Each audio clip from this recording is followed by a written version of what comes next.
Hello दोस्त, नमस्ते, प्रणाम। मैं हूँ आपकी वंदना। मैं हूँ आपकी चांदनी और स्वागत करती हूँ चांदनी के अवधि गीत पे ना। हाँ, चांदनी के अवधि गीत पे आप सभी का स्वागत है। एक प्यारा सा हम लोग विवाह गीत सुना रहे हैं, कैसे लगेगा? बहुत ही दर्द भरा है। बेटी विवाह गीत।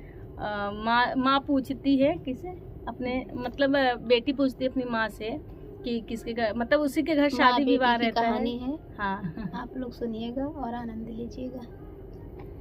के करे दुआरे मैया बाजन बाजे, के करे पड़ल बाबिया जी, के करे दुआरे मैया बाजन बाजे, के करे पड़ल बाबिया जी।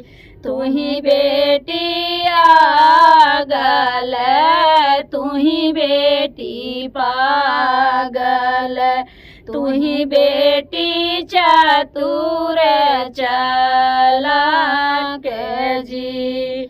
हमारे दुआरे बेटी बाजन बाजे, तोहराई पड़ल बाबिया जी। हमारे दुआरे बेटी बाजन बाजे, तोहराई पड़ल बाबिया जी। नहीं सीखे मोरी मम्मी गुनवा साहुरवा, नहीं सीखे राम रसोई जी। नहीं सीखे मोरी मम्मी गुनवा साहुरवा, नहीं सीखे राम रसोई जी। सासु ननद मोरी बाप घरी आई हैं, हमसे सहल नहीं जाई जी। सासु ननद मोरा बाप घरी आई हैं, हमसे सहल नहीं जाई जी। सीख लेबू मोरी दिया गुनवा साहुरवा, सीख लेबू राम रसोई जी।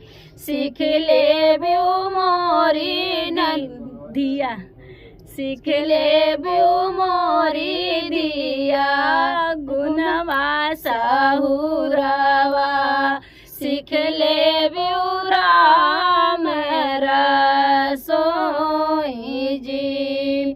सासु ननद बेटी बाप घरी आई है, सुन ली हुआ चरा पसार जी। सासु ननद बेटी बाप घरी आई है, सुन ले हुआ चरा पसार जी।